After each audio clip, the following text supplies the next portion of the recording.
விடுதலை வாங்கி 80 வருஷம் ஆகுது நண்பர்களே. ஆனாலும் கூட நம்ம தக்காளி விவசாயிகளுடைய நிலைமை மாறவே இல்லை. அந்த கொடுமையை என்னன்னு சொல்றது? விளைச்சல் அதிகமானா விலை விழுந்துருது, விளைச்சல் இல்லைன்னா விலை பயங்கரமா எகிரிடுது. விலை பயங்கரமா எகிரும்போது விவசாயிட்ட விற்கிறதுக்கு கையில தக்காளி இல்ல, விலை இல்லாத போது ஊரெல்லாம் தக்காளியா கொட்டி கிடக்குது, பொறிச்சு கொடுத்தா கூட கூலிக்கு கட்டுப்படி ஆகிறது இல்ல அப்படிங்கிற நிலைமை இன்னைக்கு வரைக்கும் மாறாம இருக்குது. தங்களுடைய இந்த நிலையை கண்ணீர் மல்க நம்முடைய முன்னாள் முதல்வரான எடப்பாடி பழனிசாமி அவர்கள் கிட்ட சூலூர் பகுதி விவசாயிகள் எடுத்து சொன்னாங்க. விவசாயிகளுடைய இந்த நிலையை பார்த்து அடுத்ததாக 2026 அதிமுக ஆட்சிக்கு வந்தது அப்படின்னாக்க உறுதியாக உங்களுக்கு நாங்க இதற்கு சேமிப்பு கிடங்குகளை நாங்க செய்து கொடுக்கிறோம், குளிர்பதன கிடங்குகள் இருக்கு இல்லையா, அதை நாங்க செய்து கொடுக்கிறோம் அப்படின்னு சொல்லி அவர் உறுதியளிச்சிருக்கிறார். நண்பர்களே, சூலூர் சட்டமன்றத்தில் எவ்வளவு ஏக்கர்ல தக்காளி சாகுபடி பண்றாங்க?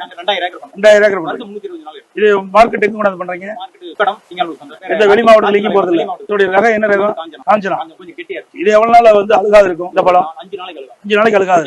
எங்க குளிர்பதன கிடங்குலாம் இல்லையா? சூலூர் சட்டமன்ற தொகுதியில மைய பகுதியில அதிகமா விளைச்சல் ஆகக்கூடிய மைய பகுதி அது சுல்தான். அங்க ஒரு குளிர்பதன கிடங்கு வச்சா அங்க இருக்கிற விவசாயிகள், இந்த தக்காளி சாகுபடி விவசாயிகள் விளைவிட்டு பாதுகாக்கலாம்.